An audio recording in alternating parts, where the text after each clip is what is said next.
tema del narcotráfico desde su origen, digamos, la forma en que se empezó a articular y llegó a suelo dominicano y cómo fue evolucionando hasta lo que tenemos hoy. Y ahí tenemos la evidencia de el más reciente caso, el caso Falcón, donde hay, digamos, implicaciones que tocan directamente la política dominicana. Entiéndase, hay un seguimiento y acusación de funcionarios y miembros del poder legislativo. Antes habíamos visto que se había sometido y está detenido, preso en Estados Unidos, un diputado. Y han sido muchas las denuncias que se han venido dando hace ya bastante tiempo con relación a cómo se ha venido dañando, permeando el Congreso específicamente de la República con la presencia de estas personas vinculadas a este tipo de ilícito.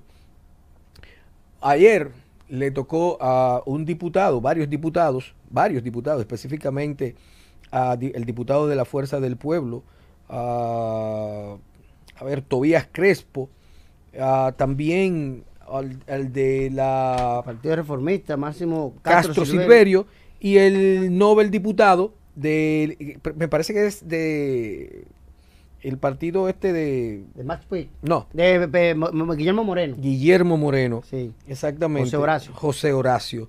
Exactamente. Que levantaron su voz para decir que había que hacer algo en relación a esta situación porque el Congreso se había estado llenando de personas vinculadas a este tipo de actividad. La verdad que es preocupante y tenemos que pasar de la preocupación a la acción. Yo decía ayer que había escuchado una interesante entrevista de la doctora Lilian Bovea, donde al final de su exposición tocaba específicamente el tema del narcotráfico y la penetración política en República Dominicana, y hacía un símil, una comparación con un estado en el que nosotros muchas veces nos hemos tenido que ver como espejo. Y en un momento dijimos que teníamos que evitar la mexicanización de la República Dominicana sin denostar este formidable país. Pero lo cierto es que en muchos aspectos hemos copiado lo peor, o nos ha llegado lo peor y hemos asumido lo peor de estos ejemplos. Uno de ellos fue el tema de la corrupción policial, que sabemos que una de las policías más corruptas del mundo es la policía mexicana, donde en un momento dado se practicaba un secuestro cada 15 minutos. Y esto es algo alarmante, y todo eso en contubernio con una corrupta policía.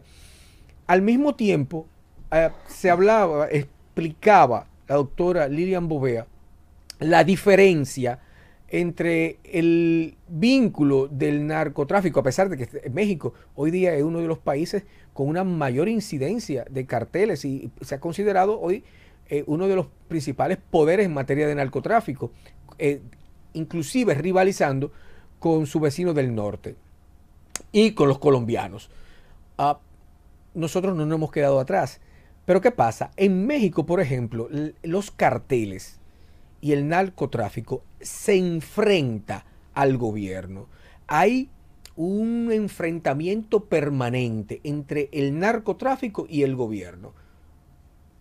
En República Dominicana, según decía la experta, la doctora Bovea, en vez de haber un enfrentamiento, ha habido una vinculación, un maridaje y una armonización de sus operaciones. Y esto no quiere decir necesariamente que tengamos un narcoestado, pero sí ha logrado permear, penetrar de manera, digamos que sostenida en el tiempo, en estamentos de poder y fundamentalmente, básicamente, de manera inteligente, en el primer poder del Estado, que es el Congreso. Y con esa penetración, evidentemente, se han garantizado ciertas garantías, se han garantizado impunidad, se han garantizado facilidades para permanecer y poder lavar imagen y capital y acceder a otras fuentes de poder inclusive desde el Ejecutivo. También es cierto que muchos,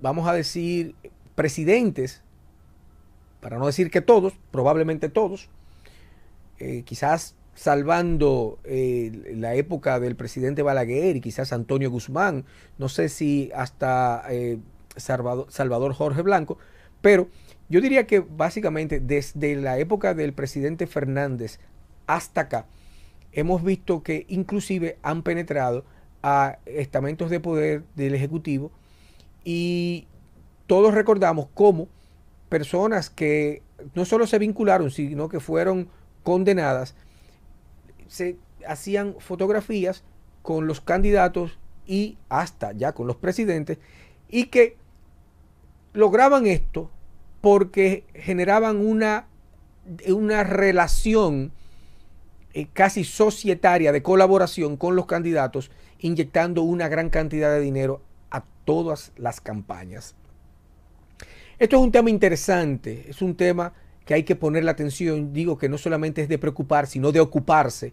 Y esto hay que ponerle un freno, y la única manera posible a la vista en el momento es creando esa barrera, ese filtro con la ley de sujeto obligado.